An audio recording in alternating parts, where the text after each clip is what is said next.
Bonjour, bienvenue à cette dernière capsule de l'année 2020. Comme l'eau qui coule derrière moi, qui s'en va, l'année 2020 aussi de la même manière, elle s'en va. On aurait presque le goût d'y dire cette fois-ci, au lieu de dire bye bye 2020, on aurait presque peut-être le goût de lui dire bon débarras.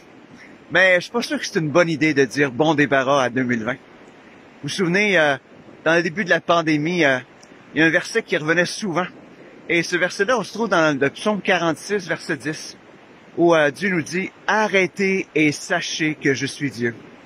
Cette année 2020 a été une occasion pour nous de s'arrêter.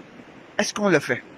Est-ce qu'on s'est arrêté à regarder ce qui se passait dans nos vies? Est-ce qu'on a regardé notre relation avec Dieu? Est-ce qu'on a regardé peut-être des péchés que le Seigneur a montrés dans notre vie qu'il fallait faire face, qu'il fallait peut-être régler? Est-ce qu'on s'est arrêté? Est-ce qu'on a considéré Dieu dans tout ce qui s'est passé?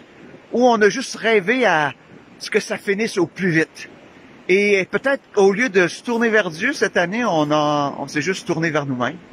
On a investi dans des projets, investi dans toutes sortes de choses, au lieu de se tourner vers Dieu.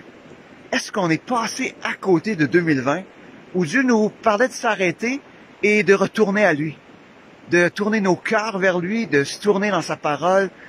Est-ce qu'on s'est arrêté vraiment? Si on l'a pas fait, c'est peut-être le bon temps de le faire, avant que l'année se termine. Mais en même temps, si vous l'avez fait, prenez le temps. Prenez le temps dans les jours qui sont devant vous, dans les heures, de justement faire un bilan. Un bilan de tout ce que Dieu vous a montré. Qu'est-ce que vous en avez fait? Comment votre foi a grandi? Parce que Dieu qui a dit qu'il commencerait cette œuvre en nous, qui était pour la terminer, il a accompli des choses dans cette année 2020. Il les a peut-être emmenés à terme dans certains aspects. Il les a peut-être fait grandir. Qu'est-ce que Dieu a fait dans ta vie? Alors, quelle belle occasion justement de se questionner là-dessus sur ce que Dieu a fait. Et pour cette année 2021 qui commence, je vous dirais que je vous souhaite une année plus près de lui, une année dans l'obéissance, une année dans l'intimité avec lui, une année où ce que vous allez le découvrir de plus en plus comme ce grand Dieu, mais aussi comme ce papa qui vous aime.